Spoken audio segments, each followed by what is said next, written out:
Good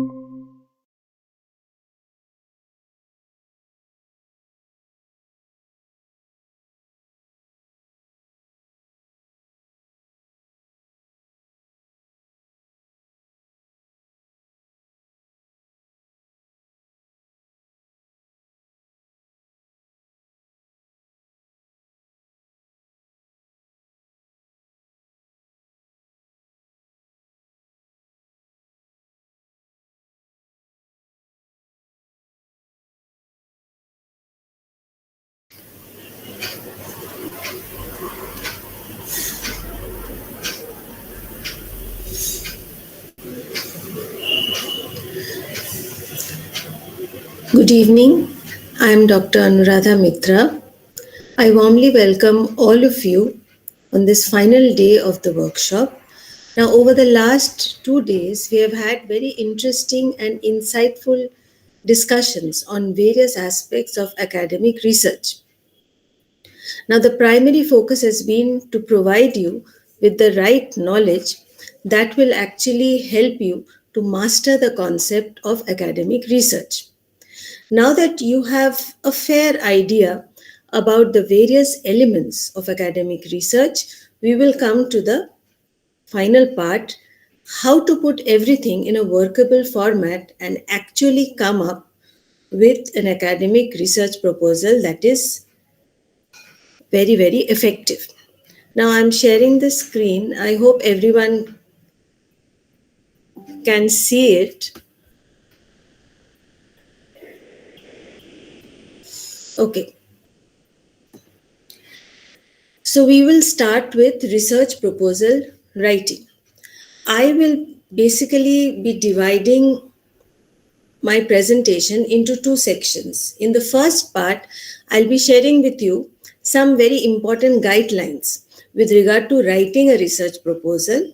And in the second, I will be briefly taking you through a very interesting journey of evolution of the city of Bombay, which we now refer to as Mumbai, and how it evolved into a great port of significance in the history of maritime trade in India, just as a part of a case study to show you how what we will learn in the first section, how to put that into practice. I begin with sharing a quote which I feel is very apt in this context. It's a quote by Neil Armstrong: research is creating new knowledge. So, here we will learn about how we will be creating all the process that is involved in creating this new knowledge. Now, writing an academic research proposal in the field of archaeology, as in any other field, entails a thorough knowledge of the area chosen for the purpose. In archaeology, we proceed from the known to the unknown. Now, in this journey, we have to cross certain important milestones, and finally, the end, which is so far unknown, slowly begins to take a concrete shape. And only then do we have a successful research paper in our hands. Let us now have a look at these important milestones and their significance. Now, the nature of academic research is very, very dynamic. For example, as you can see in this slide, if you are planning to pursue PhD, writing a thesis for PhD would be an integral part of the entire process. Now, in that case, your academic research would entail writing a thesis. If your thesis is now going to be published as a book, so you have to make subtle changes in your thesis so that it can be published as a book. Now, suppose you are writing only a chapter of a book, so you would need to bring certain changes again, because here your focus would be on the key concept of that chapter and not divert into the other things that the book is about. Now, in case you're writing an article, so that would be again involving a different kind of an approach. So this is just to show that academic research is really very a dynamic process.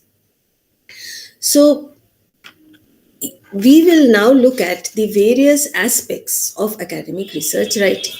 Now, Writing a research paper can be a very, very challenging task, but it is very, very essential part of the entire research process. So now we will just see what is the format of a research proposal. Now, in a research proposal, you have to describe, or you have to actually pay importance to what you will investigate, why it's important, and how you will conduct your research. So, the what, the why, and the how is very, very important.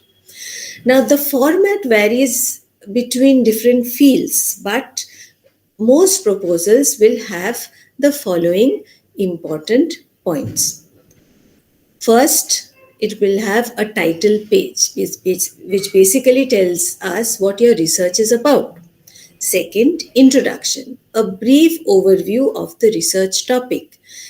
It explains why your topic is so important. That should be covered in your introduction part. Now, the third is literature review. Now, this is basically to summarize the existing research on the topic, identify any gaps in the literature that your research will address. Very, very important. Then, research design. Describe the methodology that you want to use. Now, there can be different methods. There could be different kinds of data collection methods, different types of sample size, your data analysis techniques. All these will come under research design. And last but not the least, reference list. So all the references or all the sources that you have cited in your proposal would be included here.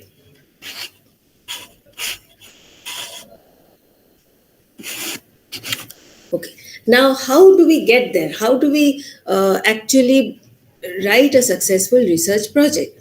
Now, it has to make a significant original contribution to knowledge, right? So, it is very, very important.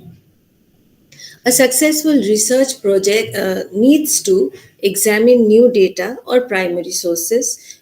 It also needs to look at existing material from a fresh perspective. It is not always that you will be getting new data.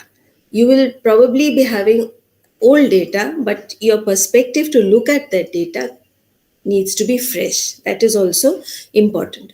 And you also need to deal with the impact of new events. For example, suppose the topic on which, or the area on which you want to do your research already has certain published works. Now, those works may have been published at a particular time, and after that certain new events must have taken place that can have an impact on the research that you want to take up. So your research should include those new events also. That's also important. Now, the next step in this process is the scope of your project. Now, what does the word scope means? What your project actually entails. So here you need to mention what you are including. You also need to mention what you are not including and how you plan to conduct your research. Now, an important criteria, therefore, is to be very clear about the scope of your project. Now, next is the need to explain the methodology you plan to use. So, what does this mean? It means the techniques you are using for collecting data and sources, the theoretical perspectives for analyzing them.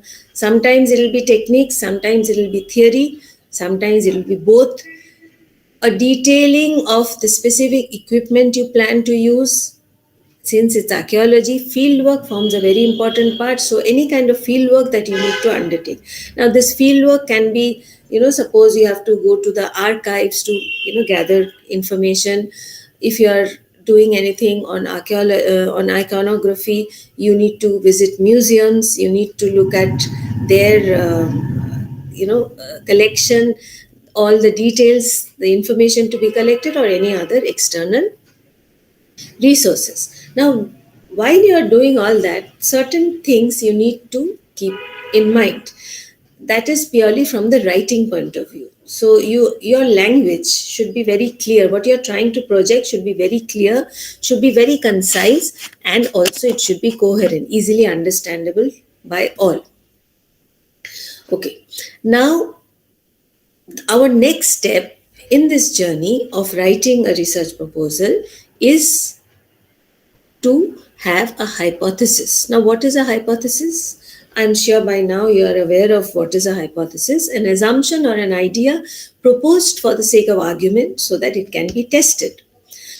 Basically, it's a precise, testable statement, something that you can prove of what the researchers predict will be the outcome of the study. Now, that is what a hypothesis means. Since we are talking about academic research, let us see what is a research hypothesis. It's a statement that introduces a research question. So, you have a problem.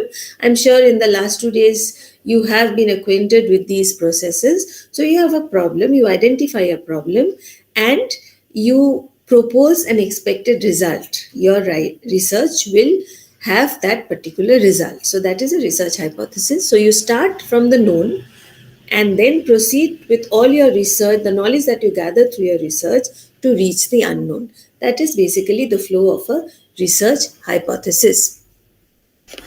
Now, so we have reached the point where we know what is a research hypothesis. Now, what are the essential characteristics of a research hypothesis? A research hypothesis has to be specific. It is a testable prediction. Just prediction will not do. That prediction has to have a proof that yes, this will come true. So it may begin with a question that could be explored further through background research. Now, a promising research hypothesis usually needs certain needs an answers to some questions. Now, there are many questions, multitude of questions. I've tried to just gather a few important ones and try to present to you in this slide. Now, let us look at what are these questions. Now, what is the relationship between your hypothesis and research topic? Very important. Is your hypothesis testable, as we already mentioned? If it is testable, then how? How will you test that hypothesis? What are the possible explanations that you might want to explore? A particular problem can have various explanations. Now, you need not be concerned with all the explanations. Suppose there are 10 explanations, you find that your research wants to take up 2 of them. So, you are narrowing down your range. Is the language clear and focused? As I told you, the English part is very important, the language part. So it has to be very clear, very focused. The research work that you are doing, is it very simple and concise? Because simple means not basic. Simple means if there is a question, there should be an answer. There cannot be too many, diversions, too many other things coming into to confuse the reader. Okay, so is your research simple and concise? Does your research predict the relationship and the outcome? Now, is it clear with no ambiguity? Ambiguity means too many meanings, more than one meaning. So it is, what is your research about? Am I clear while reading the research, your research? Do I have a clear idea what your research is all about? Or is it only based on assumptions? Only assumptions will not do. It has to be proved to the readers. Is your research observable? Does it have testable results? Is it relevant and specific to the research question or the problem? So these are some of the important questions. If you can find answers to those questions, you will be having a very promising research hypothesis in your hand. So now we know that we need to ask certain relevant questions and find answers to those questions. Now, once that's done, we can proceed to the next step. Now, what is the next step? How to formulate an effective research hypothesis. There are 4 important points here. Number 1, state the problem that you are trying to solve. What does this mean? You are clearly defining the topic, what is going to be the focal point of your research. Number 2, you should try to write the hypothesis as an if then statement. Now, what does this mean? If a certain action is taken, then a certain outcome is expected. I'll give you a very simple example.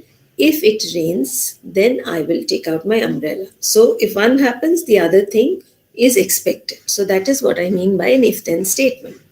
Then you have to define the variables, the dependent variables and the independent variables. Independent variables, as the name suggests, they can be manipulated, controlled, changed, whereas the dependent variables, they cannot be changed. They are dependent on the factors of study.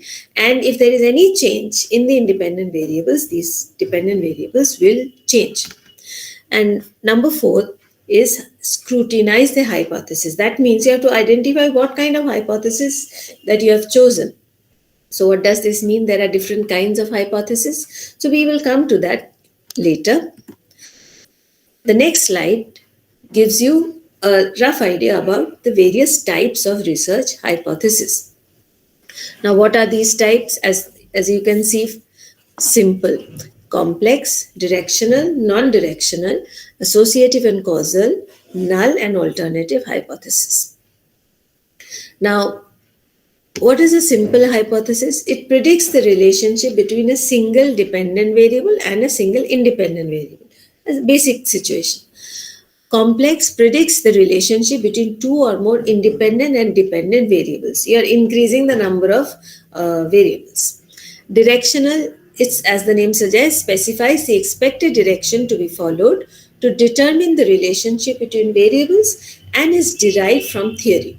Non-directional, the opposite, does not predict an exact direction or nature of relationship between the two variables and is used when there is no theory involved or when your findings contradict the previous research. Associative and causal, as the name suggests, it means interdependency between variables. That is, if you are changing one variable, it will result in a change in the other variable. So they are associated, and a change in one causes a change in the other. Now, what is null hypothesis? It's a very important concept. It states a negative statement, null, no, negative statement to support the researcher's findings that there is no relationship between the two variables. There will be no change if there is any manipulation of one variable, no change in the other variable. Like I told you earlier, that suppose your hypothesis says that it cannot be proved. So that's a null hypothesis. So through your research, you're finding out that what you started with cannot happen. Okay, cannot be proved. So what is the next step? You need to find out what can happen. So that is the alternative hypothesis. So it states that there is a relationship between the two variables of the study and the results are significant to the research topic. Okay, so these are some of the types of, just to get you acquainted with the terms. Now, a research will have certain aims. Okay. Now, what are the aims of a research proposal? First, it needs to be relevant. Why your project is important? Why your project is original? So, the relevance is important. Your context. So, you understand what is the current state of research in your topic. Then the approach.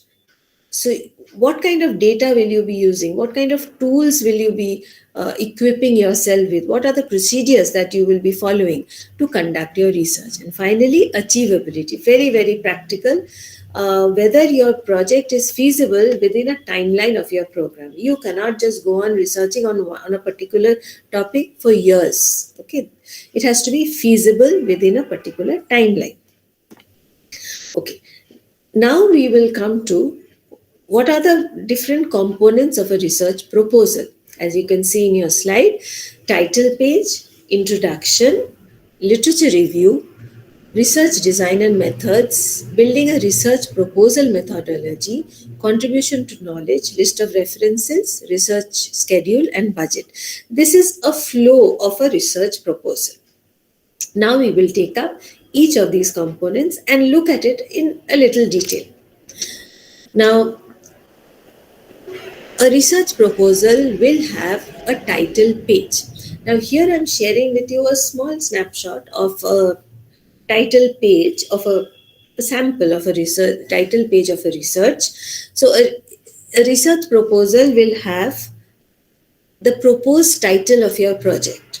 The sample is just so that you can have a fair idea. Then it will have your name, your supervisor's name in case of a thesis, your institution, department. You can also include an abstract. An abstract is nothing but a summary and a table of contents to help your reader navigate your work. If it's a very, very long proposal, it's not required in case of a short proposal, but it always helps if you have an abstract and a table of contents. In the next slide, I will just share with you a sample contents page so that you can have a rough idea. So here you see you have acknowledgement of abbreviations, because in archaeology, as in many other subjects, there are certain terms which are specific to the subject. So abbreviations, then you're dividing the chapters, dividing your topic into different chapters. Then appendix, which are add-ons, any information that you want to add on to your already chapters that you have already chalked out. And then you have bibliography, which is list of references. Illustrations could be plates, could be maps, could be drawings, sketches, etc. So this is just a sample that I wanted to share with you. Okay. Now we come to the second part, that is introduction. Now this is the final pitch or the final product that you want to present. Okay, so it's the first part of that product. It should clearly explain what you want to do and why you want to do. So basically, you have to introduce your topic here. You have to give a necessary background, context. You have to outline your problem statement and research questions. Now, here you would be including information about who could be interested in your topic. Okay, how much is already known about that topic, known, from known to unknown, what is missing from current knowledge, that is the part that you gap you want to fill, what new insights your research will contribute, why you believe this research is worth conducting. You proofread your document for correcting spelling, grammar and punctuation errors. The next component is literature review. So again, this particular term, literature review, you must be familiar with it by now because we have been using it quite often. Now, it is basically going through all the possible and available literary sources, could be primary, could be secondary. Now, you show your reader that your project has a solid foundation in existing knowledge. It's not something, words in the air. So, you have to prove that you're not simply repeating what other people have already done or said. That has no value. So you're using that knowledge as a point from where you begin your research. Okay. So you share exactly how your project will contribute to the ongoing conversations in the field. Whatever is the current state of knowledge, your research will add on to that. How? By comparing, contrasting, main theories, methods, debates. You're examining the strengths and weaknesses of different approaches. You're explaining how you will build on, challenge, or synthesize any prior scholarship. So basically, whatever exists, you have to go through them very thoroughly and prepare your research on the basis of that, either as further proving a particular point or negating an earlier point and proving that yours is the final view. So can be various things depending on the topic that you choose. Okay. Next component is research, design and methods. This section will describe your overall approach and the practical steps you will take to answer your research questions. Now you're building a research proposal methodology. There are certain steps.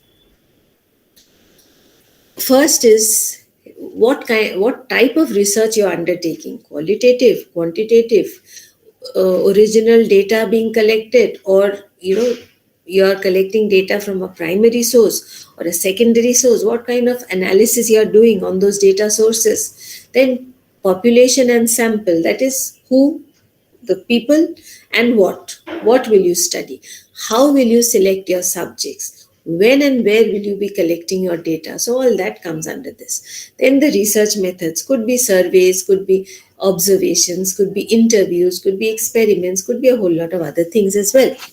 Now, again, every time I will include the practical part because it's very important. What time is needed for completion of your project, how you will gain access to your target people, how to address any obstacles that you may come across. Now, what is the next component? Contribution to knowledge. Now, contribution of your research work to knowledge is very, very important. Now, to finish your proposal on a strong note, you have to explore what are the potential implications of your research in your field. Otherwise, there is no point in carrying out the research.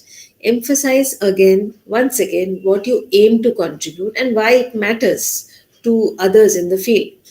So, the results that you come to uh, can lead to improving the practices that are already considered very good.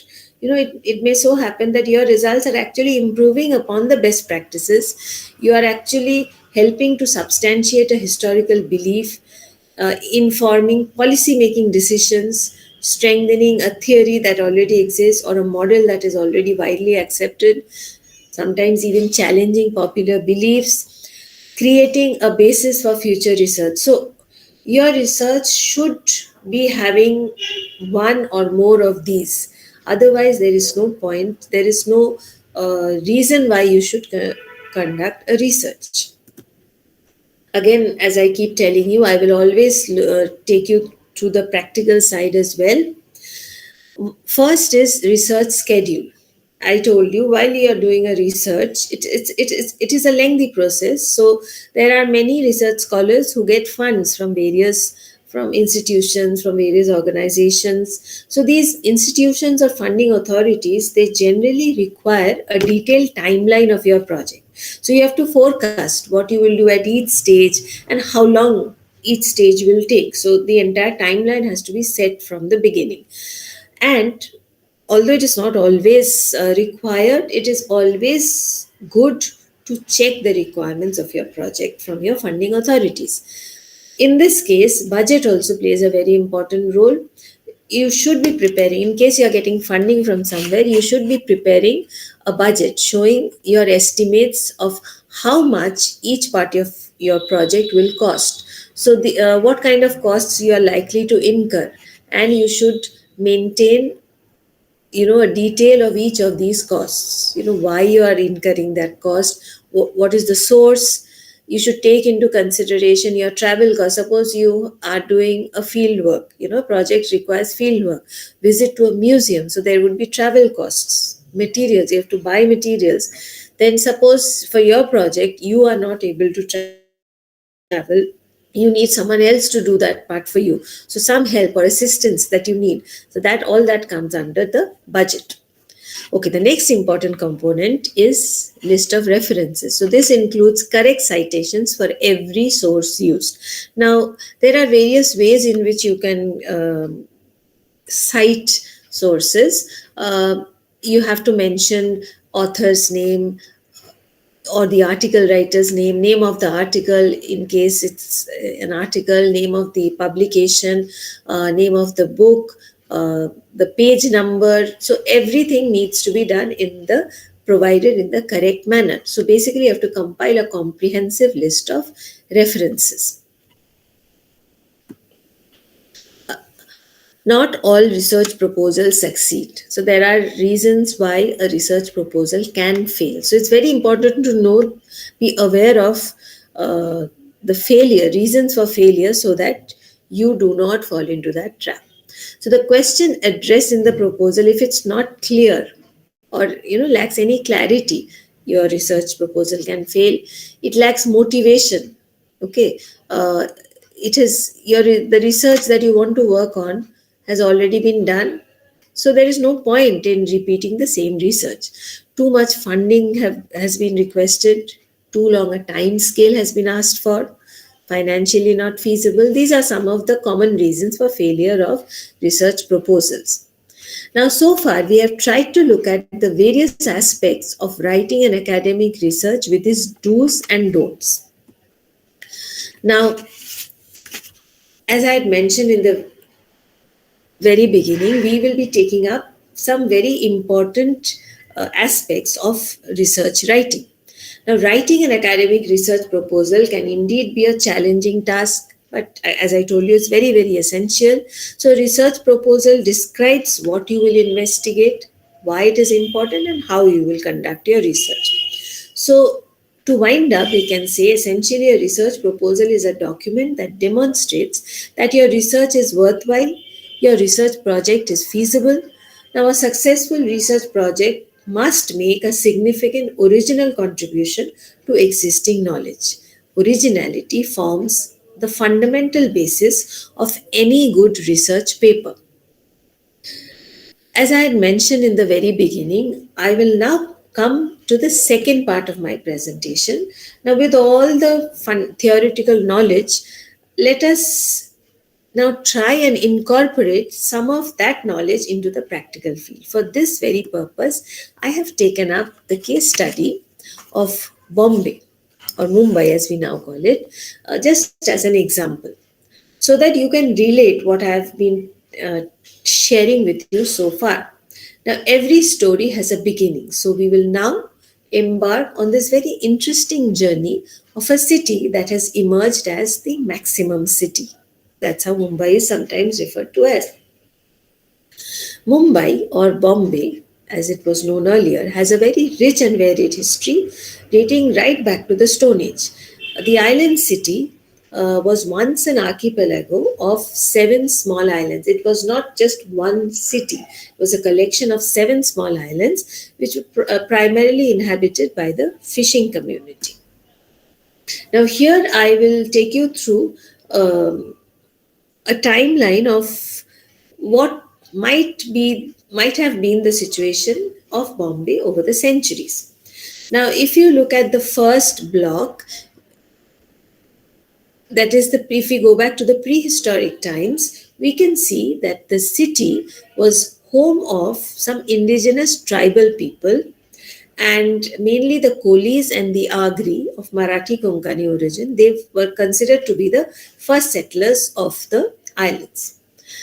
The next stop in the timeline is around 3rd century BCE, when India was under Mauryan rule. So under that, this region probably transformed into a center of Hindu-Buddhist culture and religion. Next stop is timeline is 2nd century BCE to 10th century CE. So during this long time period, this region came under the control of the Satavahanas, the Abhiras, the Vakatakas, Kalachuris, the Chalukyas, the Rashtrakutas, the Cholas. It was part of an entire region. That's how it was under the control of these rulers.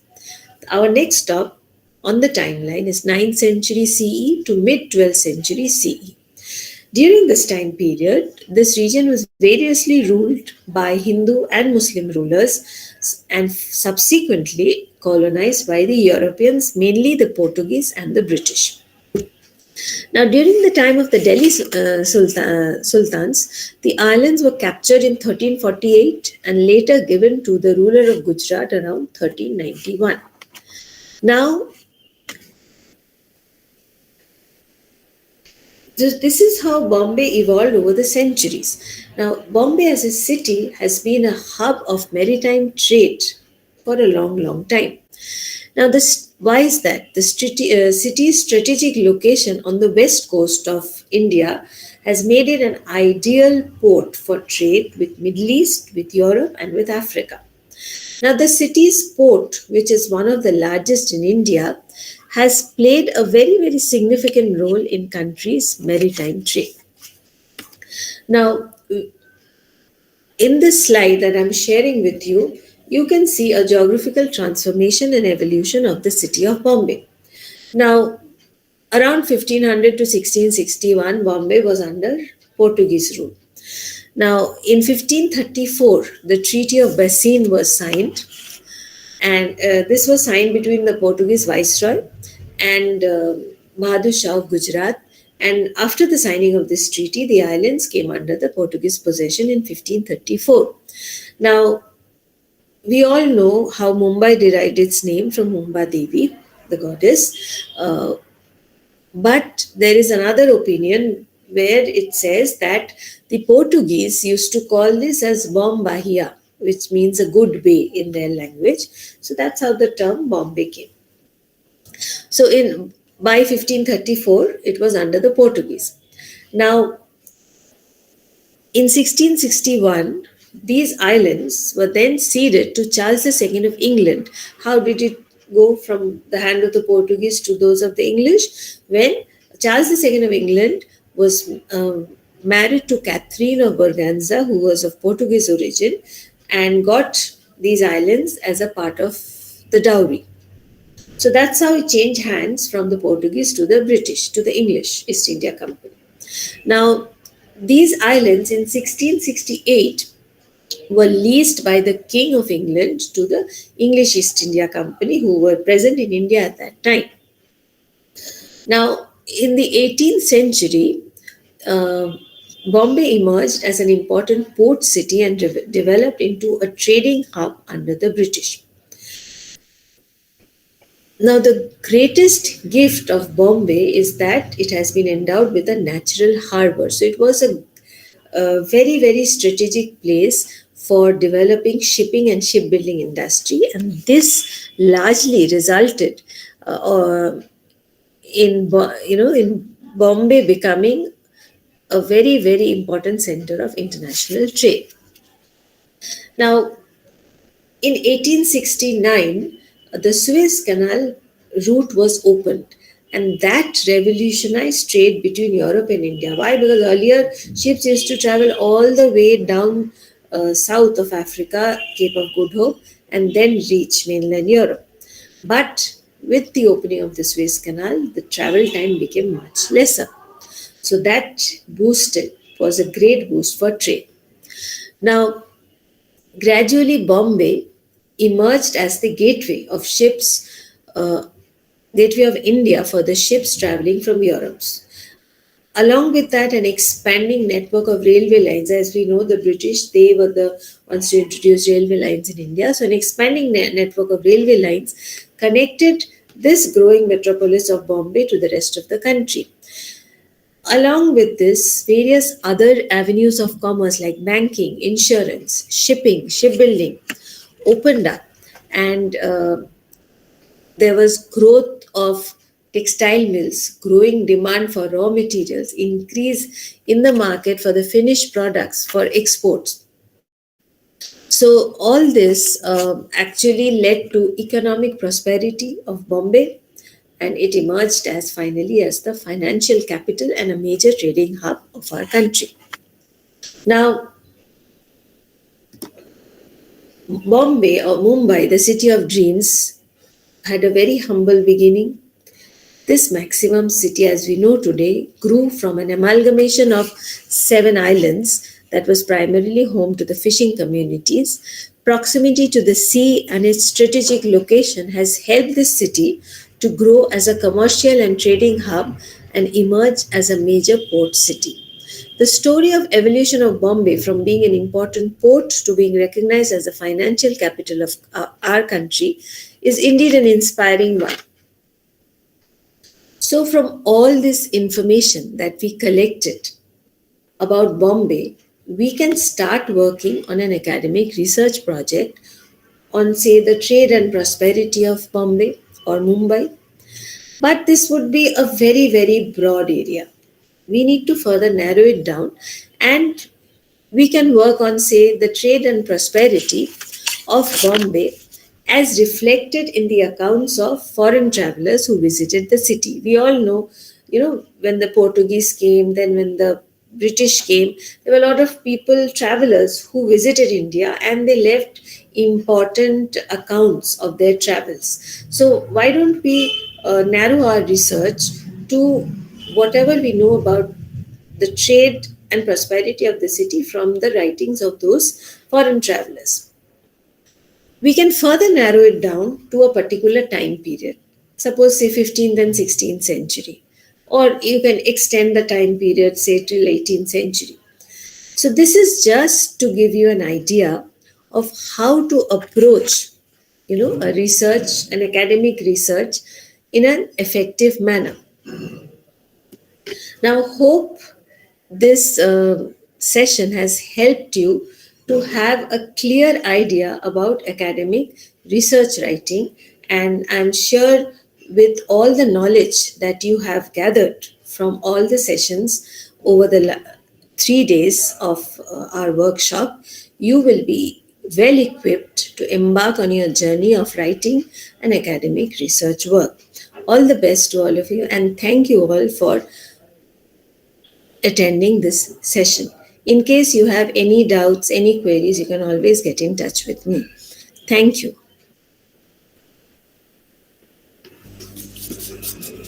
Hello. Yeah. Thank you so much, Dr. Anuradha Mitra ma'am, for speaking about how to write research proposal. Very engaging and interesting talk. I just wanted to know whether I'm audible right now. Could anybody just send a message in the chat box?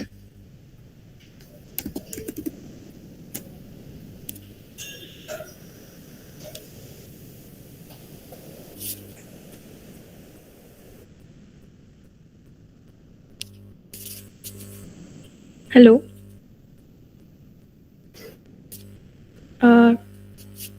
Could anyone just send a message in the chat box if I'm audible right now? Okay. Yeah, so I'll continue. Thank you. So thank you so much, Dr. Anuradha Mitra, for speaking about how to write a research proposal. Very engaging and interesting talk. Thank you so much. And I would urge the participants to not leave the meeting right now, because I'll be talking about the exam and related information in the next few minutes. So dear participants, we have come to the end of our 3-day workshop. I hope you all have gained insights into the concepts of research methodology and have learned skills that will help you to undertake your own research projects. So in the past 3 days, we have come across new topics and engaging content, and some valid tips and points have also been discussed that can make the process of research seamless. So let me check if there are any comments in the chat section regarding today's session, and then I'll come back to. Okay. So before we part ways, I want to take a moment and speak about the application-based qualifying exams that we have coming up. So as we had mentioned before, today you will receive an online question paper that you have to solve and send back to us by the 28th of December. It will be an application-based exam that will require you to apply the knowledge you have gained from this workshop to gain your certificates. So please note that only those who qualify the exam with 50% and above will be given the certificate. To help you prepare well for the test, we will be sharing some study material that will prove useful to you. So please make sure that you watch them before you attempt the exam. The exam will be online in nature and you will be getting 2 days to complete it. You will have to submit the field answers by 11 p.m. Indian Standard Time on 28th of December 2023, and by December 29th, we will unveil the results. Please note that those of you who do not secure at least 50% will not earn a certification. So please make sure that you have got this point. So to earn a certificate, you will be requiring at least minimum 50%. But those who pass the exam, you will not only secure your certificate, but you will also get the opportunity to become a published author of a research chapter. After we close the session today, we will be emailing you the exam paper in Google Forms format, which will include guidelines, questions, study material, video links. So keep an eye out on your email inboxes. So you'll be getting the further updates there. And thank you so much for joining us on this enlightening journey. And we will meet you in the next event. Until then, take care and stay curious. Thank you.